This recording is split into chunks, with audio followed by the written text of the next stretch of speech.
Muy buenas tardes, mis queridos amigos y hermanos. Como cada día, aquí estamos tratando de llevar un programa de orientación espiritual y bíblica donde la palabra de Dios sea estudiada y expresada con seriedad.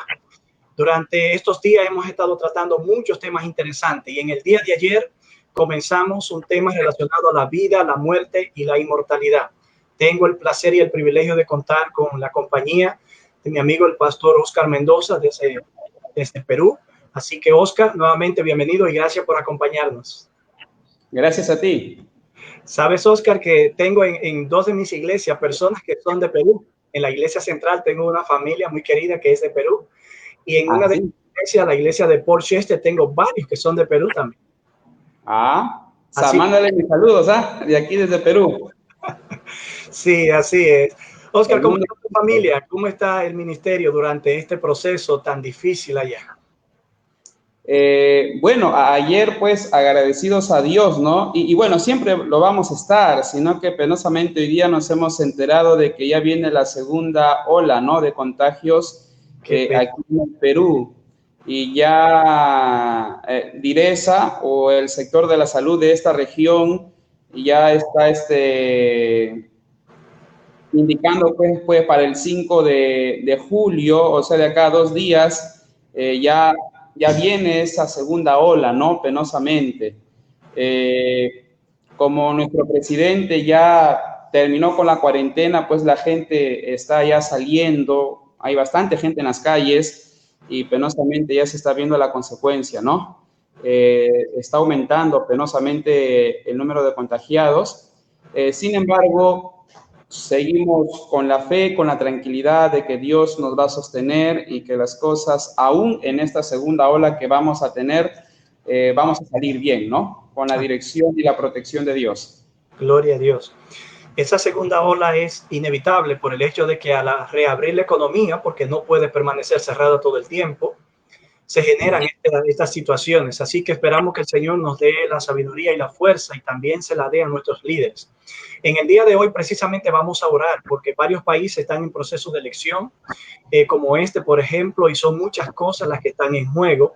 Y también para que Dios le dé sabiduría a las administraciones políticas a las autoridades civiles y políticas de nuestro país, de nuestros países, para que pueda el Señor iluminarlos y ellos puedan guiarnos por un proceso mucho más satisfactorio y que le dé la sabiduría necesaria para lidiar con esta situación tan difícil.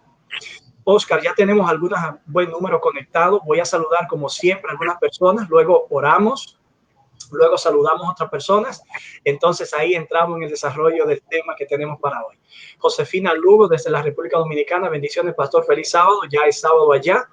Qué bueno, aquí todavía nos falta hora y media, Josefina, para que el sol se oculte. Marilyn, Dios te bendiga y feliz sábado para ti también. Tengo por aquí a Néstor Mejía. Néstor, gracias por estar siempre pendiente de las transmisiones. Tengo a Ingrid Paulino, que siempre está conectada. También tengo a José Utate. Pilarcita, Dios te bendiga. Pilar es uno de los miembros de la iglesia central de Mount Vernon. Aprovecho para enviar un saludo a mis 3 iglesias del distrito. También tengo a Ana Hernández, que yo digo que ya la he bautizado como mi segunda secretaria. Ella junto con mi esposa me ayuda con los versículos. A veces dan respuestas, se me adelantan y ella da respuestas. Son personas bien conectadas, sí. José Velázquez, feliz sábado. Oscar, para ti bendiciones también. Ayer te enviaron un saludo y no lo vi, Oscar. Nuestra audiencia muy simpática. Saluda a los invitados como si fueran parte de la familia. Carmen Vera, Dios te bendiga, Carmen. Katie Robles de la iglesia de White Plains. También García Isidra. Bueno, un buen número se ha conectado ya. La gente está pendiente al estudio. Oscar, tengo una oración para que el Señor nos dirija y pueda guiar el proceso de hoy. Vamos a orar. Padre, en estos momentos vamos a estudiar tu palabra, así como el día de ayer. El día de mañana seguiremos y para ello pedimos que tu Santo Espíritu nos ilumine. Reconocemos que el Espíritu reveló e inspiró a los profetas y rogamos que Él también nos dirija para interpretar correctamente tu palabra. Ilumina a nuestro pastor Héctor, a mi persona y a todos los que nos están escuchando y viendo, porque la interpretación es en conjunto, es como la interpretación de la iglesia. Dirígenos, por favor, y que lo que hablemos hoy día sea de gran ayuda para nuestras vidas. En el nombre del Señor Jesús, amén. Amén, amén. Bien, antes de que hagamos un breve repaso de lo que estudiamos ayer y pasemos al tema de hoy, quiero recordarle a todas las personas que ya están conectadas, que es un buen número, que aprovechen este momento para que retransmitan este programa. Copien el link y publíquenlo en sus páginas. También envíenlo a través de sus contactos a las demás personas para que otros también puedan escuchar el programa. Quiero decirle a los que me siguen en la página de Facebook que ya alcanzamos el límite hace mucho de amistades, y los que me están enviando solicitud de amistades no puedo aceptar.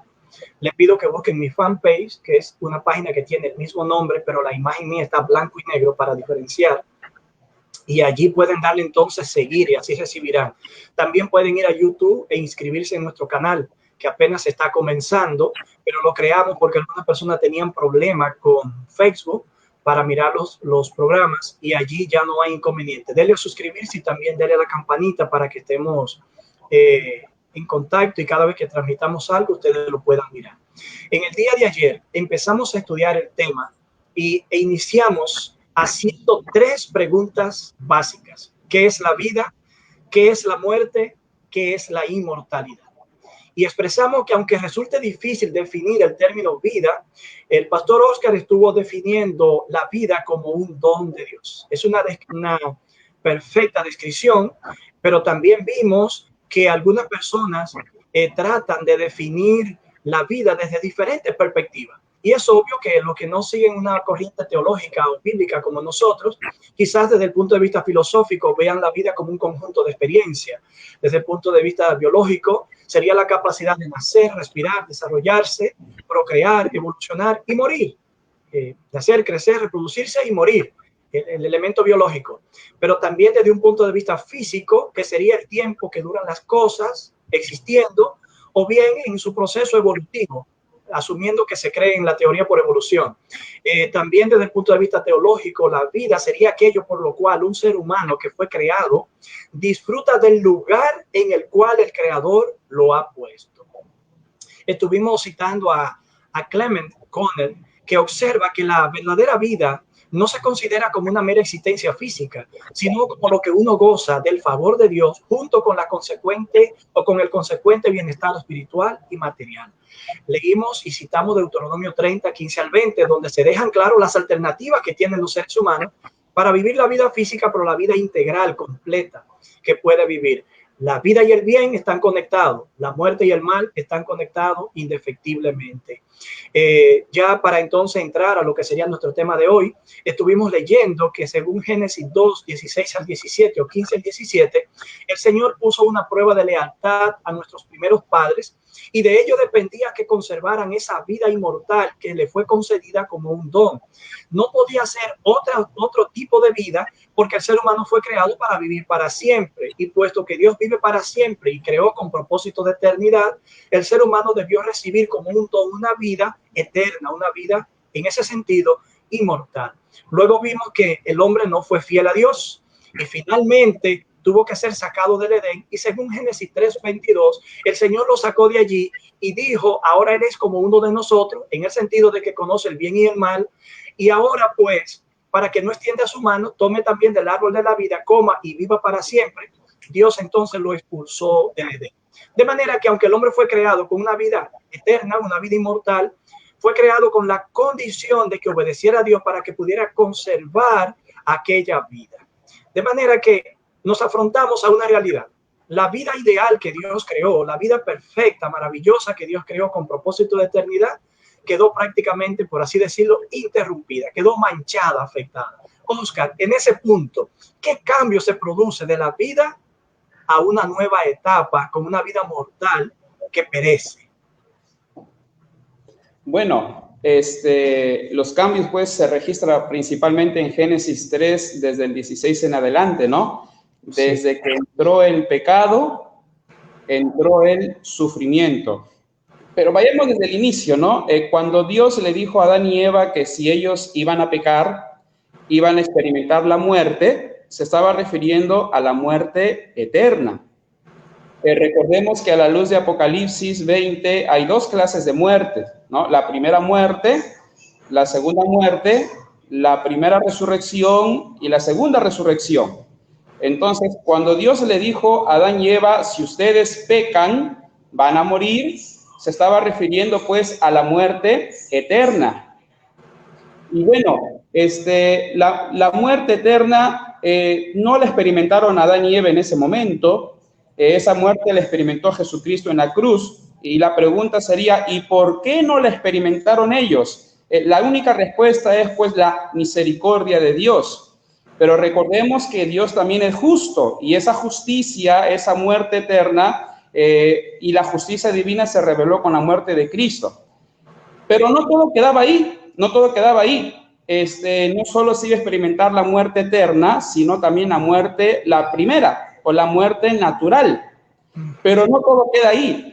El ser humano iba a sufrir. ¿Por qué? Porque al pecar, no solo ellos estaban a punto de experimentar la muerte, sino que se estaban sometiendo al tentador, en este caso a Satanás, y ellos estaban pasando de un reino a otro reino, del reino de los cielos, cuyo Dios, cuyo Señor era Jehová, y se pasaron a otro reino penosamente, y ahí estaba pues el príncipe de este mundo, el príncipe de las tinieblas, dependieron de él, obedecieron su voz, y con ello trajo pues las consecuencias de sus errores, de sus actos, pecando, cometiendo errores, etcétera, etcétera, etcétera. Y eso que trajo sufrimiento, dolor, y eso pues lo evidenció más Adán y Eva, o lo evidenciaron al ver pues a Caín matando a Abel. Me parece que con la muerte de Abel ellos reflexionaron mejor por qué le hicimos caso a Satanás. Imagínense, ¿no? Que tu hijo mate a tu otro hijo. O sea, es algo doloroso, es algo terrible. Entonces, no solo fue la muerte, fue el sufrimiento, la vida del ser humano cambió en gran manera, no solo en el ser humano, sino en el mismo planeta Tierra, pero por una sencilla razón. Esa mayordomía, ese principado, Adán y Eva le cedieron a Satanás, y Satanás pues siempre va a querer el sufrimiento y la muerte del ser humano. Oscar, es interesante que precisamente Dios describe las consecuencias de la desobediencia y el sufrimiento es uno de los elementos vitales. Habiendo pasado de bando, diríamos de esta manera, del lugar donde Dios era el Señor y el Rey, a un lugar donde quien domina ahora es un ser malvado, inevitablemente el sufrimiento era una consecuencia inevitable. Es interesante que Romanos 5:12 es un pasaje muy conocido, pero que contiene una verdad bien impactante. Nos dice, según la Nueva Versión Internacional, que por medio de un solo hombre el pecado entró en el mundo y que por medio del pecado entró la muerte. Y en términos de sufrimiento, cuando ellos vieron la primera muerte, que de hecho no fue el hijo de ellos, sino aquel animal que fue sacrificado para poder vestirlo a ellos, ellos empezaron a notar el impacto de las palabras que Dios le había dicho. De manera que el pasaje termina diciendo que fue así como la muerte pasó a toda la humanidad, por cuanto todos pecaron. Y yo me imagino que ese día Adán quedó profundamente impactado. Y según nos dice el espíritu de profecía, Adán se lamentó toda su vida. Y cuando llegó el momento de morir, vio eso como una oportunidad para el descanso. De manera que casi 1000 años de vida, mirando las consecuencias y la expansión cada vez más profunda del mal y la mortalidad dentro de la humanidad, Adán tuvo tiempo de sobra para lamentarse más de una vez. En el caso del hombre que fue creado para vivir una vida eterna, Oscar, estuvimos diciendo que Dios le privó del privilegio de comer del árbol de la vida, porque a través del árbol de la vida, por alguna razón, es como Dios le imparte la vida y la vida eterna al ser humano. Y estuvimos mirando que en el libro de Apocalipsis precisamente se habla que el árbol de la vida también estará allí. Y basado en el tiempo, en el elemento temporal, dice que cada mes produce 12 frutos y que incluso sus hojas son para la sanidad de las naciones. Alguien me dijo, pero ¿y qué es lo que hay que sanar en la tierra nueva? Si se supone que ya el pecado no existe y la enfermedad tampoco. Bueno, pues de alguna manera a través del árbol es como Dios ha determinado que el ser humano demuestre su dependencia de Dios como creador, y él viva en relación con Dios como criatura. Y si no hubiese desobedecido a Dios, entonces siempre hubiese tenido acceso al árbol de la vida. Oscar, podríamos decir que Adán, que vivió casi 1000 años de edad, lo vivió porque duró un tiempo en el Edén comiendo del árbol de la vida y poseía el vigor de esa eternidad que probó en el Edén desde que fue creado. Bueno, sí, en realidad es verdad, ¿no? Si bien es cierto, entró el pecado en el planeta Tierra, los efectos fueron dándose poco a poco, ¿sí? No es que los efectos fueron iguales al que es hoy en día, no, sino que, por ejemplo, en la talla, la señora White habla pues de que Adán medía alrededor de 4,5 metros, Eva medía menos. La talla, ¿sí? No solo en la talla, sino también en las edades, fue poco a poco los efectos, las consecuencias, lo que el hombre producía fue poco a poco, y es por eso que las personas en ese tiempo vivían varios años, muchos años, en el caso de Adán, Matusalén y muchas personas más.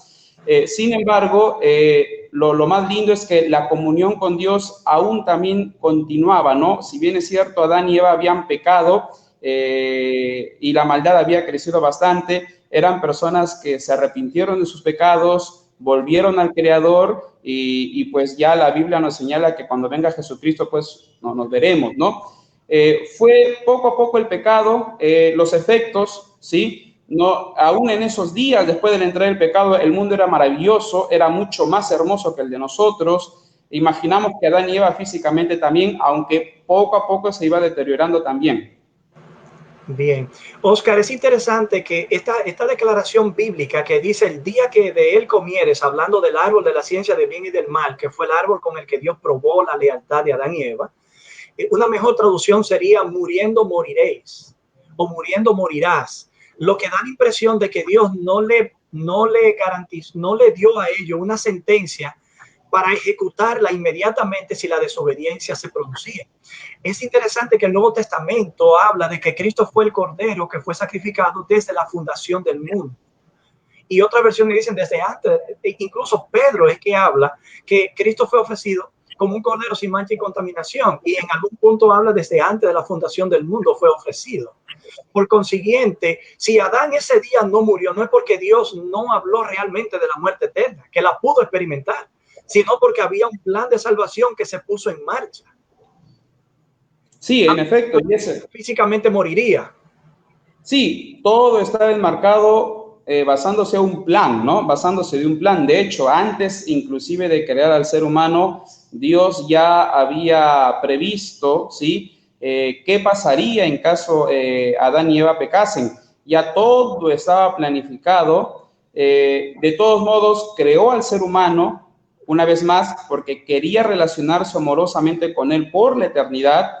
Pero sí, en efecto, todo había sido planificado. Ya había sido planificada la muerte de Cristo, Adán y Eva pecaban, ya, pero esa muerte que él había hablado la iba a experimentar Cristo en el futuro. Todo había sido planificado, en efecto, lo que tú acabas de comentar. Oscar, yo quisiera destacar en Romanos 8, 19 a 23, voy a leer estos pasajes porque cuando Adán pecó, Adán no solamente quedó afectado él como persona físicamente y luego su descendencia también y Eva por igual, sino que la naturaleza misma fue impactada. Yo me imagino que Adán cuando empezó a mirar que las hojas de los árboles se caían, que el clima se transformó y azotaba de una manera más agresiva y las estaciones empezaron a impactar el mundo, pudo notar que el pecado de manera inexplicable y misteriosa también impactó el mundo natural. Y Pablo, hablando de la redención futura que espera la humanidad y que va a afectar a la humanidad, por lo menos a las personas que han aceptado a Jesús y que se preparan para ese gran día, habla de que la creación ha sido sujetada a esclavitud, está clamando también, y que también cuando los hijos de Dios sean libertados, ellos serán libertados. Es como que la muerte impactó no solo la vida del hombre, sino la creación misma.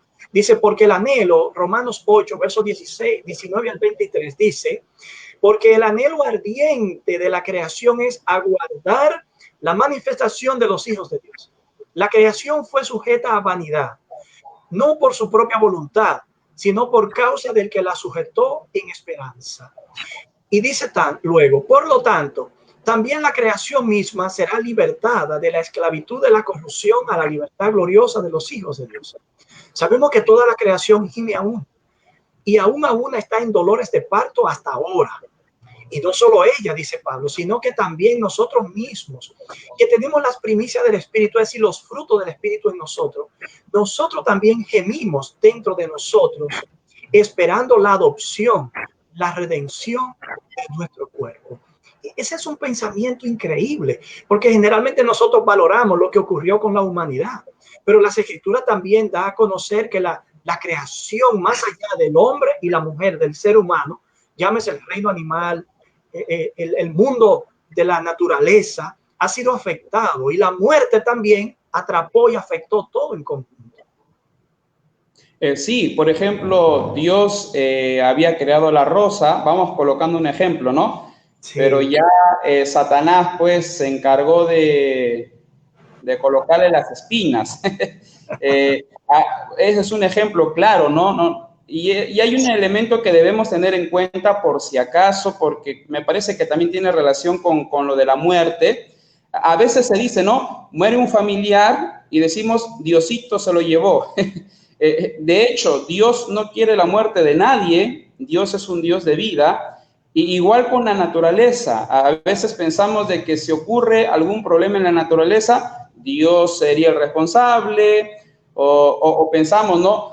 Alguien, por ejemplo, preguntó en un simposio, hizo una pregunta que causó gracia entre los oyentes, y la pregunta fue, si Dios es un Dios de amor, ¿por qué permite y por qué creó los zancudos? Esa es una pregunta que se hizo, porque los zancudos son muy molestosos, y aquí en Iquitos hay un montón de zancudos. Sí, sí. Dios creó todo perfecto, pero recordemos que Satanás dañó la creación, tristemente. Y no solo Satanás, seamos sinceros también, Satanás ha iluminado a muchos seres humanos para seguir dañando el planeta Tierra. O sea, la realidad que vivimos como humanos en este planeta, los desastres naturales que suceden, las enfermedades, aún las pandemias, todo viene de una mente, ¿no? En este caso del diablo, pero también pues viene del ser humano. Y aquí debemos excluir totalmente a Dios porque Él no tiene nada que ver. Es más, aquellas personas que dicen, Diosito se lo llevó, como siempre he dicho, Dios no lleva a nadie. Habló de la muerte. No me refiero, por ejemplo, a Elías, ¿no? A Elías sí se lo llevó. Lo llevó, pero estando vivo. Entonces, la muerte, el sufrimiento, no vienen ¿de quién? De Dios, sino que viene del ser humano y también del diablo. Ahora, tampoco debemos olvidarnos de aquellos pasajes, por ejemplo, donde dice de que Dios endureció el corazón de Faraón, y a veces en el Antiguo Testamento pareciera de que hay textos que señalan eso, ¿no? De que aparentemente de Dios viene el mal. Por ejemplo, cuando le vino el problema a Job, en Job capítulo 1, él dijo, ¿no? Dios dio, Dios quitó. O sea que Dios mató a los hijos de Job. Cuando uno lee los dos capítulos nos damos cuenta, sobre todo el uno, de que no fue Dios quien mató a los hijos de Job. Entonces, ¿por qué Job dijo Dios quitó? En sí el responsable fue ¿quién? Fue Satanás. El detalle es que para el pensamiento semita, la persona que permite es el responsable. O sea, ese es el pensamiento semita, pues en ese tiempo. La persona que permite, él lo hizo, o él es el responsable. Entonces, Dios permite que el sufrimiento se dé, sí, pero él no es el responsable. Entonces, debemos tener en cuenta eso también. El hecho de que Dios permita ya hoy en día no quiere decir de que Él sea el responsable. En realidad, toda la maldad, todo el sufrimiento, todo lo que vemos en este planeta Tierra, tiene como mente no brillante a Satanás, ¿sí? Y no a Dios.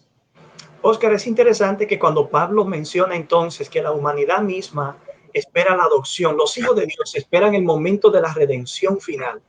pero que también la creación misma gime como ellos, esperando ese momento, porque cuando ellos sean libertados, entonces ella también será libertada. Y cuando nosotros leemos Apocalipsis 21:1, que dice, vi un cielo nuevo y una tierra nueva, y luego seguimos leyendo, verso 4, Dios estará allí, su pueblo estará con ellos, verán su rostro y su nombre estará en su frente, indica que el propósito que Pablo está vislumbrando o describiendo allí de una redención cósmica en el tiempo del fin, finalmente ocurrió, va a ocurrir, mejor dicho, y podríamos decir finalmente ocurrió, porque hasta en la profecía a veces se describe eventos futuros en un pasado que apunta a una realidad que inevitablemente va a ocurrir. Por ejemplo, cayó la gran ciudad Babilonia, está en un pasado, pero realmente es un evento futuro. Por consiguiente, podríamos decir lo que Pablo vio que iba a ocurrir, finalmente ocurrió. Y aunque suene en pasado, vislumbra la realidad de ese principio. Eso es algo que inevitablemente va a ocurrir. Los hijos de Dios recuperarán esa vida maravillosa que perdieron. Allí estará nuevamente el árbol de la vida. Y de hecho, quiero que leamos Apocalipsis 22:14 porque es interesante, puesto que en el Edén, la entrada al Edén fue protegida por querubines para guardar el acceso al árbol de la vida. Y aquí en Apocalipsis 22:14 leemos un pasaje maravilloso. Y dice así, bienaventurados los que lavan sus ropas para tener derecho al árbol de la vida y para entrar por las puertas en la ciudad. Hay puertas que fueron cerradas en el principio. Hay un árbol que fue impedido el acceso a él. Pero ahora vemos que hay algunos que por lavar sus ropas en la sangre del cordero reciben el derecho, la autoridad, la facultad de tener acceso al árbol de la vida. Es decir, que ellos tendrán acceso a esa vida inmortal nuevamente. Esa inmortalidad, según leímos ayer, fue sacada a la luz por el evangelio. La luz y la vida y la inmortalidad fue sacada por nuestro Señor Jesús a través del evangelio. Oscar, pero eso es lo que ocurrirá en el futuro. El hombre era lo que tenía en el principio, pero lo perdió. Y ayer vimos que por cuanto era una criatura, no había nada inmortal intrínseco en él. Y que aún lo que era inmortal era un don de Dios para que pudiera vivir esa vida plena que Dios le dio. Pero el hombre la perdió y finalmente Adán murió Abel y así murió Eva y fueron muriendo innumerables hijos de Dios con la esperanza de volver a un día a encontrarse con Dios. Entonces, la condición, veamos ahora la condición del hombre en la muerte. Porque si no hay nada inmortal en él, entonces, ¿qué pasa con el ser humano al morir? Hablemos un poco de eso, por favor. La palabra es clara, ¿no? Es más, el Señor Jesucristo definió la muerte en una palabra que es simplemente dormir. Hay una pregunta que varios se han hecho y el doctor Ángel Manuel Rodríguez también respondió esa pregunta en la revista Mundo Adventista y la pregunta es la siguiente: ¿qué pasó con la divinidad de Jesucristo en la tumba? Esa es una muy buena pregunta. Hay algunos que han señalado de que, así dicen, el Espíritu de Cristo se fue a los antediluvianos, supuestamente lo que diría Pedro, ¿no? En primera de Pedro 3, 18 al 22, pero no es así en realidad. No podemos hacer una separación entre la divinidad de Cristo con el ser humano o con la encarnación o con la humanidad. A eso me refiero. Hay algunos que inclusive han argumentado, ¿no?, de que cuando Dios o Jesucristo estuvo acá, su divinidad lo dejó en el cielo. Obviamente es un pensamiento basado a la filosofía griega. Se presenta esa dicotomía, lo cual no debe ser aceptada. Entonces, ¿qué pasó con Jesús en esos 3 días? En esas noches que estuvo muerto. Pues simplemente durmió. ¿Qué pasó con la divinidad de Cristo? ¿No? Esa es una muy buena pregunta. Se supone que Cristo como Dios es inmortal y el hecho de que haya muerto y haya resucitado al tercer día, ¿qué pasó? Simplemente durmió. Es que la Biblia define a la muerte como el acto de dormir. Cristo dijo de que era un sueño, nada más. Ahora, en ese estado o de sueño, no hay conciencia, no hay sabiduría, no hay nada. Y eso vamos a leerlo, Eclesiastés capítulo 9, Y ojo, pestaña y ceja, ya que nosotros estamos leyendo, basándonos al reavivado por su palabra, capítulo tras capítulo en el Antiguo Testamento hay un montón de textos que señalan de que no hay vida después de la muerte. Eso es evidente, eso es totalmente bíblico. Eclesiastés, vamos a Eclesiastés capítulo 9, desde el 5. Oscar, diríamos que no hay vida después de la muerte de manera inmediata o continua, como si solamente una parte del ser humano muriera y otra continuara viviendo. Pero sí habrá vida después de la muerte en la resurrección, el día de la resurrección. Sí, de hecho, el ser humano muere, ya no hay vida, no hay nada. El detalle es que ahí se tiene que especificar porque sí, o sea, nosotros creemos de que habrá una resurrección, pero como la mayoría de religiones cristianas en cuanto a la muerte son espiritistas porque creen en la inmortalidad del alma, ahí sí ahí debemos tener cuidado con las palabras que se mencionan, ¿no? Porque si yo digo de que hay vida después de la muerte, pensando como adventista en la resurrección, ellos no van a pensar lo mismo. Ahí el detalle. Entonces, no hay vida después de la muerte, y si ellos nos escuchan eso, ya van a pensar de que cuando una persona muere, ahí quedó todo. Cierto. Ahora, Eclesiastés capítulo 9, del 5 al 10, es categórico. Y ojo, lo que dice Eclesiastés, por si acaso, porque hay algunas personas que han dicho que nosotros solo nos basamos en Eclesiastés 9 para referirnos sobre la inmortalidad condicional o de que el alma no muere, ¿ya? En realidad hay muchos textos en el Antiguo Testamento que hablan sobre esto. Eclesiastés 9, del 5 al 10, dice, porque los que viven saben que han de morir, pero los muertos nada saben, ni tiene más recompensa, su memoria cae en el olvido. También perecen su amor, su odio y su envidia. Y ya nunca más tendrán parte en todo lo que se hace debajo del sol. Y fijémonos el verso 9, ahí nos vamos a saltar por motivos de tiempo. 9 y 10 dice, goza de la vida con la mujer que amas, todos los días de la vida que te son dados debajo del sol, todos los días de la vanidad. Esa es tu recompensa en la vida y en el trabajo en que te afanas debajo del sol. Y fíjense el 10, todo lo que te venga a la mano para hacer, hazlo según tus fuerzas, porque en el Seol, en este caso en hebreo es Sheol, sepulcro, ¿sí? A donde vas no hay obra, ni trabajo, ni ciencia, ni sabiduría. Aquí Salomón es claro, haz todo lo que quieras y hazlo bien, con todas tus fuerzas. ¿Por qué? Porque el día en que tú mueras, ya fue todo. No hay obra, no hay nada, no hay un estado de conciencia, por si acaso, porque el texto 6 es bien claro, también perecen su amor, su odio y su envidia, y ya nunca más tendrán parte en todo lo que se hace debajo del sol.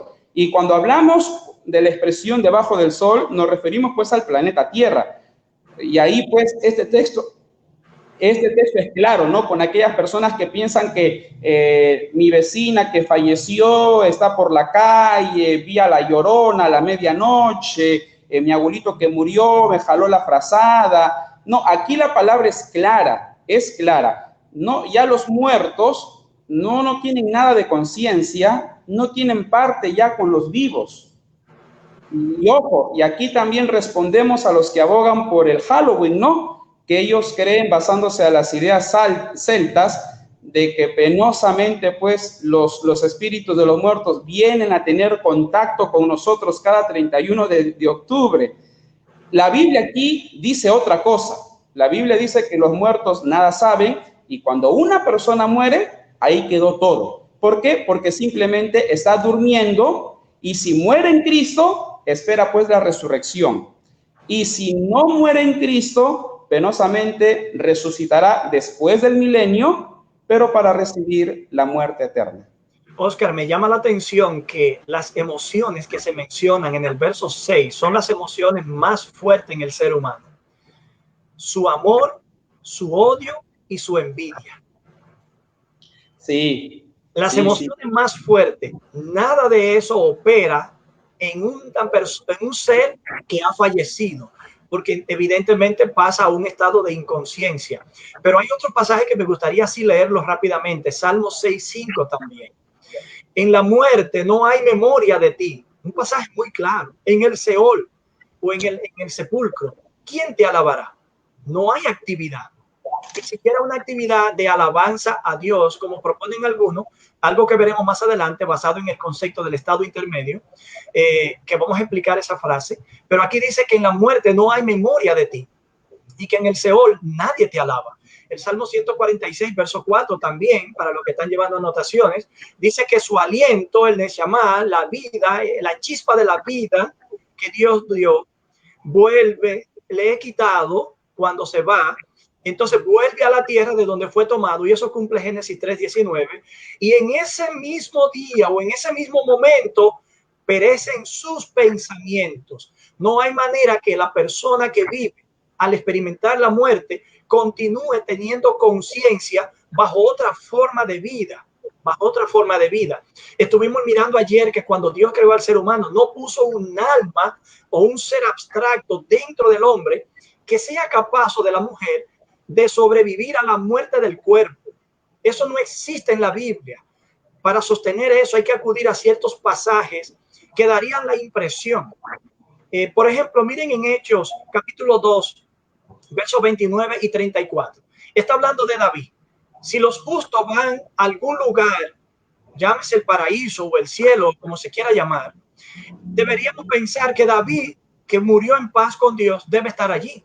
Pero Hechos capítulo 2, verso 39 y luego el 34 dice: hermanos, dice Pedro, les puedo decir confiadamente que nuestro padre David murió y fue sepultado, y su sepulcro está con nosotros hasta el día de hoy. Y usted podría decir, bueno, pero el cuerpo de David está ahí, el sepulcro está ahí, pero su alma está allá. No hay tal cosa allá tampoco. Porque el verso 34 dice, David no subió a los cielos. David no subió a los cielos. Por consiguiente, esa noción de que hay algo que sobrevive al cuerpo y que va a algún lugar es lo que cae dentro de lo que quiero que abordemos ahora, Oscar, el concepto del estado intermedio. Es un término que no aparece en la teología adventista, porque para nosotros no hay conciencia después de la muerte y no hay un estado en el que almas incorpóreas están viviendo, aunque no sea la vida plena, como se quiera decir, pero un tipo de vida que es más plena que la muerte misma del cuerpo, y espera la resurrección para volverse a unir al cuerpo. De hecho, Oscar, podríamos definir la muerte, creer en que hay un alma inmortal que sobrevive a la muerte del cuerpo, implica una redefinición de la muerte. Sería sí. La muerte en este caso sería como la separación de la alma inmortal y el cuerpo. Y la resurrección sería entonces la unión de esa alma inmortal y del cuerpo. Es algo que no tiene fundamento bíblico. Sí, justo quiero entrar a un punto muy importante que es necesario tener en cuenta, que de repente entre los hermanos en la iglesia no se conversa mucho. Y me refiero a lo que es la hermenéutica, y voy a utilizar esa palabra porque hemos estudiado la lección de escuela sabática, así que se supone que nuestros oyentes están familiarizados con ese término. Dentro de la hermenéutica está pues la mesohermenéutica, macrohermenéutica y la microhermenéutica. Y cuando hablamos de la macrohermenéutica nos referimos ¿qué presuposiciones tiene el intérprete al momento de leer la Biblia? Entonces, las iglesias católicas la católica y por lo general la evangélica o las evangélicas tienen penosamente presuposiciones filosóficas griegas clásicas, sobre todo de Platón. Desde ahí parte todo el problemita. Así que debemos tener en cuenta eso. Otro, hace ratito, Héctor, tanto tú como yo hemos leído textos en el Antiguo Testamento. Hay una presuposición, la cual es errada, que señalan que al Antiguo Testamento no hay que hacerle caso. Ahí la importancia que nosotros hemos leído a lo largo del trimestre anterior, la unidad de las Escrituras y la autoridad que le daban y que tenía ¿ya? Jesucristo, Pablo, Pedro, al Antiguo Testamento. O sea, para Cristo, para Pablo, para Pedro, el Antiguo Testamento era palabra de Dios. Y no solo eso, las ideas o pensamientos que tiene el Nuevo Testamento o los escritores del Nuevo se basan al Antiguo. O sea, la inmortalidad del alma no está en el Nuevo, ni tampoco está en el Antiguo, y sobre el estado de los muertos, lo que registra el Nuevo se basa al Antiguo Testamento. He ahí la importancia de recurrir también a los salmos, como hemos leído. Hay un texto que me gusta bastante para tener la idea de cuál era el pensamiento del primer siglo acerca del estado de los muertos. Juan capítulo 11, verso 23 en adelante. Jesús le dijo, ahí cuando estaba conversando por la muerte de Lázaro y Jesús estaba hablando con Marta y también con María. Jesús le dijo, tu hermano resucitará. Marta le respondió, yo sé que resucitará en la resurrección, en el día final. O sea, ¿cuál era el pensamiento judío en ese tiempo? Basándose al Antiguo Testamento. Simple, si una persona quería vivir después de morir, tenía que resucitar. O sea, aquí Marta no le estaba diciendo, mire, señor, mi hermano sigue vivo, por si acaso, pero ya se fue al cielo, no sabemos, o de repente se fue al purgatorio, desconocemos. No, Marta sabía de que Lázaro estaba durmiendo y la única oportunidad para que Lázaro vuelva a la vida o siga vivo, entre comillas, seguir, era la resurrección. Nada más. O sea, cuando una persona muere, la única opción para volver a vivir es la resurrección. Y ese puede ser el pensamiento del Antiguo Testamento y Marta lo comprendía muy bien. Entonces, el problema en sí es hermenéutico, siendo más específicos, son las presuposiciones. Hoy en día, la gente cree de que hay vida después de la muerte porque se basa en una presuposición. Y esa presuposición es la griega. ¿Cuál? ¿En qué consiste? Como ya lo has comentado al finalizar tu pregunta, basándose en la dicotomía, ellos suponen de que hay dos entes, cuerpo y alma. Ellos sustentan de que el alma es inmaterial, es atemporal, y que el cuerpo es material, que el alma es espiritual, es santa, y que el cuerpo es pecaminoso, y todo lo que tiene que ver con el cuerpo es así. Por esa razón los sacerdotes católicos no se casan, porque tienen esa percepción errada. Entonces, ellos separan estas cosas, los separan, y ellos al final concluyen que cuando el ser humano muere, el cuerpo queda por ahí en el cementerio y el alma se libera. Eso es lo que ellos piensan, ¿no? Se liberan y comparan al cuerpo con una cárcel. Entonces, se libera y puede ir al paraíso si se ha portado bien o si ha obedecido los sacramentos, como enseña la Iglesia Católica, o puede ir al purgatorio o puede ir al infierno. Pero ¿de dónde sacaron esas ideas? Del mundo griego, no de la Biblia.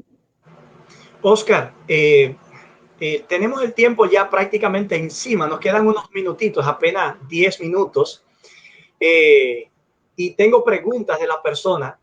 Yo le quiero pedir a las personas que nos tengan un poco de paciencia porque hay ideas que hemos querido desarrollar, pero hay una pregunta que la voy a responder rápido aquí y quizás, Oscar, mañana debamos retomar el tema del estado intermedio y responder y dedicarnos entonces a analizar en el tiempecito que nos queda la parábola del rico y Lázaro, o por lo menos dar una respuesta y mañana podemos nuevamente puntualizar otra porque es un asunto de tiempo.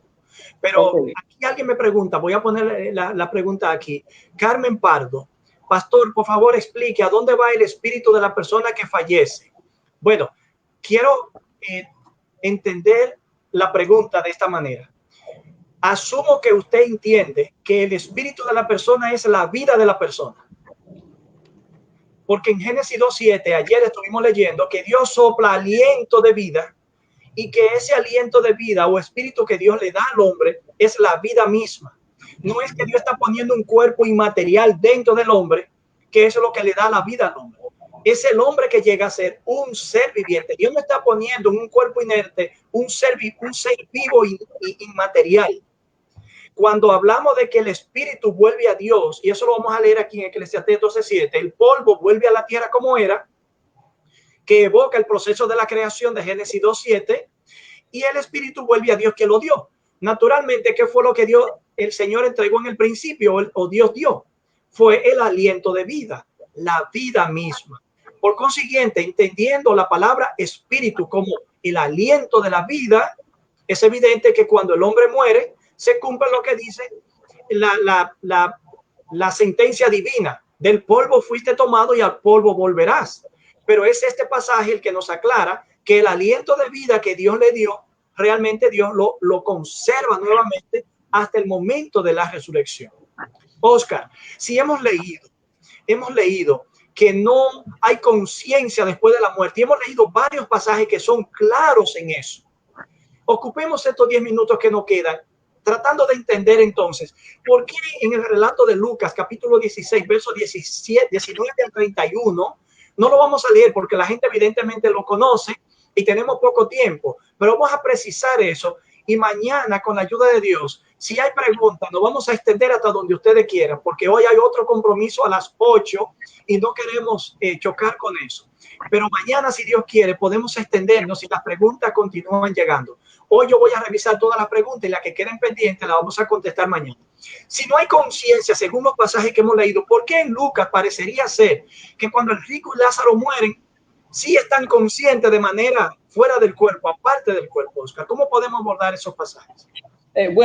Rápidamente, no nos olvidemos de que debemos entender siempre el género literario que tienen muchos libros que están en la Biblia. Por si acaso, la manera como interpreto el Apocalipsis no será la misma cuando lea Génesis. La manera que yo interpreto Jeremías no va a ser la misma de cómo interpreto Génesis, porque Jeremías tiene visiones. Entonces, recordemos que los libros de la Biblia tienen sus respectivos géneros. Y uno de los recursos que el Señor Jesucristo utilizó en Lucas 16 justamente son las parábolas. Son las parábolas. Uno lee desde el versículo 1 y Jesucristo comienza a contar varias parábolas. Desde el versículo 1 se cuenta la parábola del mayordomo infiel, por ejemplo. Cristo cuenta parábolas, y en el caso, pues, del rico y Lázaro es también una parábola. Ahora, en la parábola no podemos sacar una doctrina basándonos a una parábola, ¿sí? 2, se pueden introducir elementos figurativos, por si acaso, y no quiere decir de que porque así dice la parábola, así sucede en la realidad. Yo quiero dar un ejemplito que siempre lo utilizo cuando predico y sobre todo cuando trato la naturaleza pecaminosa del ser humano. Por ejemplo, se cuenta, ¿no?, la fábula de que un escorpión quería cruzar el río y justo ve que la tortuga también quiere cruzar el río. Y el escorpión va corriendo y dice: tortuga, ayúdame a cruzar, por favor, crucemos los dos juntas. Y la tortuga le dice: mira, escorpión, tú me vas a picar, así que mejor no cruzamos. Tú verás ya, yo tengo que cruzar solita. Y el escorpión le dice: pero tortuga, si cruzamos los dos y te pico, nos vamos a ahogar los dos. Así que no me conviene picarte y no te preocupes, no te voy a picar. Y la tortuga: ya, tienes toda la razón, crucemos entonces. Y cuando están cruzando el río, a la mitad del río, el escorpión le pica a la tortuga. Y la tortuga moribunda dice: pero ¿por qué hiciste eso? Y el escorpión le dijo: no aguanto con mi naturaleza. Y los dos murieron. Ya, ¿qué acabo de hacer? Contar una fábula. Mi pregunta es: ¿estoy diciendo que los animales hablan? ¿Estoy enseñando científicamente de que los animales hablan? No, nada que ver. Simplemente estoy recurriendo a un recurso literario. ¿Para qué? Para contar algo. Ilustrar una verdad. Jesucristo, ¿por qué? Porque en ese tiempo, penosamente en el Talmud, hay un cierto relato del famoso Hades, que ya lo podemos ampliar el día de mañana, y parece de que Jesucristo se basó a ese relato, ¿sí?, para contar esa parábola. Pero así como yo cuando conté esa fábula, no estoy diciendo de que los animales hablan, Jesucristo también recurrió a las parábolas. ¿Para qué? Para dar a conocer una verdad. Y en esas parábolas él puede introducir elementos figurativos con el fin de ser interpretados a la luz de toda la Biblia. Si esta parábola del rico y Lázaro argumenta supuestamente a favor de la inmortalidad, contradice toda la Biblia. Y ahí pues Jesucristo quedaría mal. En serio se lo digo, quedaría mal. Pero simplemente, así como yo al contar esta fábula, no estoy diciendo que los animales hablan. Jesucristo, al contar esa parábola, no estaba pues tampoco diciendo de que hay vida después de la muerte. Simplemente había un rumor, un cuento en el primer siglo basándose al Talmud que había en ese tiempo. Y basándose a eso es que el Señor Jesucristo cuenta esa parábola, pero para dar a conocer una verdad, y eso ya lo trataríamos el día de mañana. Oscar, me gustaría añadir algo. Mañana vamos a proveer algunas evidencias extrabíblicas que demuestran que esa frase, el seno de Abraham, tenía un significado muy particular en la ideas, la mentalidad judía, que es una frase que no aparece en la Biblia. La gente la utiliza y no sabe el significado. Pero yo quiero señalar algo. Si vamos a tomar ese relato, este es uno de los argumentos que me gustaría que quienes nos hicieron la pregunta puedan pensarlo. Si vamos a tomar el relato como una descripción literal de lo que realmente está ocurriendo y no nos vamos a concentrar en lo que Jesús quiso enseñar a través de ese relato, yo pregunto, cuando en el relato se dice a Moisés y a los profetas tienen que a ellos los escuchen, ¿qué significa eso? Que literalmente Moisés y los profetas estaban ahí en los días de Jesús. Porque si tomo literalmente una parte del relato, entonces debo tomar literal todas las partes del relato. Pero como es una historia, igual que otras historias que se han contado antes de eso en el Evangelio de Lucas, estamos obligados a tomar también esta historia como una parábola. Y como tal, los detalles no es lo importante, sino cuál es la lección que se quiere dar allí. Y eso mañana, entonces, vamos a dedicarle un poquito de tiempo de manera especial a ese relato, pero todavía nos quedan un par de minutos. Sí, Héctor, es más, es interesante, dice en el versículo 24 de Lucas 16, de que el rico tenía sed, y la pregunta es, ¿un espectro, un fantasma tiene sed? Ahora, ¿se imaginan a un fantasma o a una almita por ahí bebiendo agua? Es más, los que abogan por la inmortalidad del alma, y eso se presentan en dibujos animados, se presentan en películas, ahí se ve, ¿no? Por ejemplo, un día, cuando era niño, vi Gasparín, ¿sí? Bebiendo agua y el agua se cae. ¿Por qué? Porque supuestamente un fantasma no puede beber agua. Pero aquí vemos, si es que aceptamos la creencia que tienen muchas religiones basándose al espiritismo, ¿cómo es posible que un espectro esté tomando agua o que tenga sed? No, número uno. Número dos, ahí da a entender de que el paraíso y el infierno son vecinos, porque dice que el rico a la distancia ve ¿a quién? A Abraham. O sea que no es como la Iglesia Católica lo pinta, de que el paraíso está arriba, el purgatorio en medio y el infierno abajo. Y aquí la parábola da a entender de que si nos basamos al pensamiento católico, da a entender pues de que el paraíso y el infierno son vecinos o están en el mismo lugar. Obviamente pues es una parábola. El famoso seno de Abraham, por ejemplo, es una parábola. Y bueno, ya lo ampliaremos mañana porque me parece que la mejor interpretación y explicación es el versículo 31, ya lo leeremos mañana porque el verso 31 destroza totalmente la interpretación de que basándose esa parábola habría vida después de la muerte, lo cual no es así, no es así. Entonces, si entendemos esta parábola de manera literal, nos metemos en problemas, porque diríamos que los espectros también tienen sed, también tienen hambre, comen. Esa es una muy buena pregunta, ¿no? Necesidades que son propias del cuerpo físico. ¿Cómo? Que son necesidades propias del cuerpo físico, sí, que pueden ser satisfechas mientras estamos en el cuerpo o en la vida humana, en la vida normal. De hecho, a Moisés y a los profetas tienen, significa los escritos de Moisés y los profetas tienen, estúdienlo y escúchenlo a ellos. Cuando uno interpreta las frases de la parábola, empieza a obtener el sentido de lo que se está narrando allí. Y por eso no se puede tomar de manera literal la declaración, sino que hay que interpretar el sentido del mensaje. De hecho, vamos a explicar por qué Jesús dio esa parábola. Porque la razón por la que Jesús dio esa parábola es lo que explica el significado de la parábola. Y eso mañana con la ayuda de Dios lo vamos a estudiar. Oscar, estuvimos mirando que la muerte afectó al ser humano. Ya debemos concluir. Afectó al ser humano. Y que la muerte no estaba dentro de los planes y los propósitos de Dios. Pero que dentro de los planes de Dios sí estaba redimir al ser humano, aún este desobedeciera. Y allí se ve la bondad, el amor y la misericordia de Dios. Porque Dios pudo abandonarnos, Dios pudo darnos la espalda, Dios pudo cumplir su sentencia de manera directa, completa. El día que peque, muere. Y al morir sencillamente, ya se resolvió el problema.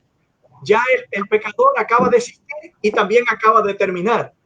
Pero Dios tenía un plan. Y aunque el ser humano iba a sufrir en el transcurso del tiempo, también Dios un día se unió al sufrimiento humano y en Cristo vino al mundo como un ser humano y Jesús también sufrió. De hecho, la Biblia dice que Cristo es un ser experimentado en el quebranto, en el dolor, el sufrimiento. Ningún ser humano encaja dentro de esa descripción. Por consiguiente, de dolor y sufrimiento a Dios no hay que contarle nada. O por lo menos a Jesús no hay que contarle nada. De manera que nuestra invitación en este día es avanzar en el plan y el propósito de Dios, aferrarnos a las verdades bíblicas, a la esperanza de la resurrección, que es la alternativa que Dios tiene como respuesta al problema de la muerte que nos separa de nuestros seres queridos y que nos separa temporalmente tanto de ellos como de Dios mismo. De manera que la resurrección es la solución que Dios tiene como respuesta al problema de la muerte. Oscar, ahí en un minutito, rapidito, ¿qué tú le dirías así para despedirte a los amigos que nos acompañaron en esta noche? Sí, gracias. Simplemente lo que escribió Salomón en Eclesiastés.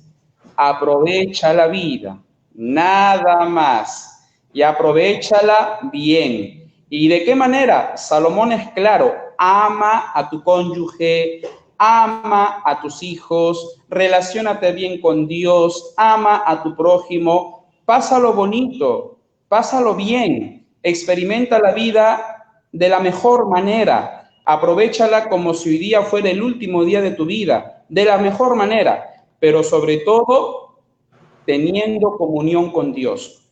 ¿Por qué? Porque si morimos hoy, morimos mañana, tenemos la oportunidad de la resurrección. Pero que no vivimos bien, no hacemos caso a la voluntad de Dios, no amamos a nuestro cónyuge, si morimos hoy, resucitaremos en la tercera venida después del milenio, pero para la muerte eterna. Así que mi mensaje es ese: aprovecha la vida, porque después de la muerte ya no hay nada, uno queda morimos, nos llevan al cementerio, nuestro espíritu vuelve a Dios, ahí queda todo. Así que aprovechemos hoy en día a nuestros seres queridos y sobre todo en relacionarnos de la mejor manera con nuestro Creador. Amén. Gracias, Oscar. Gracias por acompañarnos. Mañana será otro día. Con la ayuda de Dios, mañana tendremos un poco más de tiempo. Así que vamos a atender algunas preguntas. Y he estado chequeando algunos comentarios y voy a aclarar algunas cositas mañana. Así que con la ayuda de Dios, no se pierda el programa y acompáñenos. Y con la ayuda de Dios, vamos a ser bendecidos. Oscar, gracias por acompañarnos. Saluda a tu familia y nos vemos mañana con la ayuda de Dios. Vamos a orar. Eterno Padre y bondadoso Señor, alabamos y glorificamos tu nombre. Tú eres un Dios bueno y amante.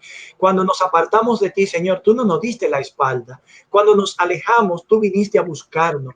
Cuando estábamos sin ti, sin esperanza, tú te hiciste hombre para compartir la suerte oscura que nosotros estamos compartiendo. Y allí en la cruz, Señor, moriste por nosotros para redimirnos, para rescatarnos y para proveernos nuevamente la inmortalidad que perdimos y que tú nos habías dado como un don por causa del pecado.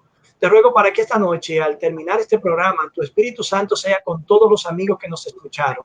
Y mañana que podamos continuar estudiando este interesante tema. Sé con Oscar, su ministerio, sé conmigo también. En el nombre de Jesús. Amén. Amén. Dios le bendiga. Así que mañana, con la ayuda de Dios, nos veremos. Dios les bendiga. Cuídense mucho.